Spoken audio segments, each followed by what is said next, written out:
Okay, now I'm going to do, I don't really care what stone you do for this. The photograph sample is a black sapphire. You can do any opaque stone that you want. My suggestion is a bead. What is an opaque, what is the difference between this and the sphere that you've done so far is basically nothing. You're just creating the sphere that you're used to doing, and you're just doing it in a different color.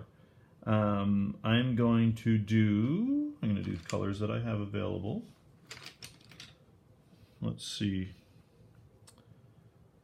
What is this? Okay, so this, I don't even know what that is, but it doesn't matter. I'm going to see if I have the colors to do that. I think a goldenrod would be good. I think an orange, obviously. I'm going to probably want some sort of sienna maybe. Problem is I don't have a full complement of colors either. Royal red and something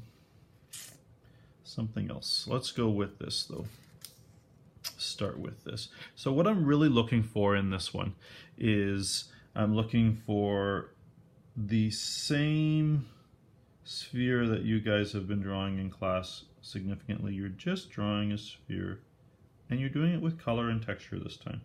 So weighted line, starting off with a brown because this is what I'm going to use to create my shadows. So this is going to give me my start form, just like every other sphere that you've done. The highlight's going to be up here.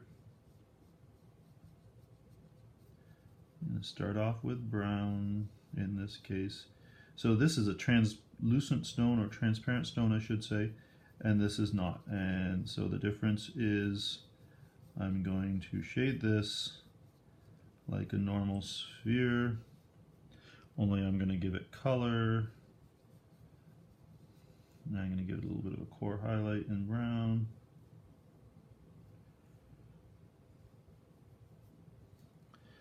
Now I'm going to go into mostly orange. So I'm going to start, and I'm going to just start putting some orange flecks here and there. And because it's mostly an orange stone, I'm going to keep a lot of this in there. I'm going to do a lot of orange on it. It does make it easier to have the stone in front of you. Now I'm going to take and I'm going to do some darker red splotches. They send, you know, they are just around. Is this going to be exact? No, it's not. Again, though, if I showed somebody, it's communicating ideas, right? How do we communicate this idea? I'm going to use a goldenrod to backfill a little bit here.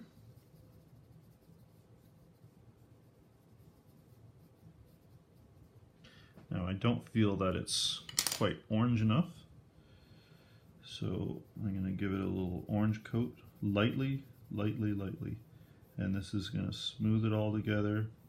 Now I have lost the original brown back here that I used for my core shadows and everything. I was hoping it would be a little bit deeper, and so I'm going to go back in with my brown and give it a bit more shape again. Remember, I'm really blending these colors all together as I'm going. You know, this is one stone, it's homogeneous, it's not a whole bunch of, you know, different pieces put together here. So we're starting to get there. Is it warm enough? Oh, I could probably actually use a little bit more red overall.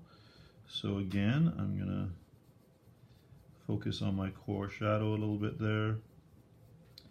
Because the red is darker, going to give the whole thing a little bit more red. And I'm going to give it some really dark red splotches here and there, which are in it. You see how I put one here? That's so that it can hit the core highlight. Warm it up a little bit with my goldenrod. And then I actually want to give this a little bit more form. So I'm going to drop in from my sienna, which is a lighter brown, and I'm going to go in and reassert my form with a very light dark brown,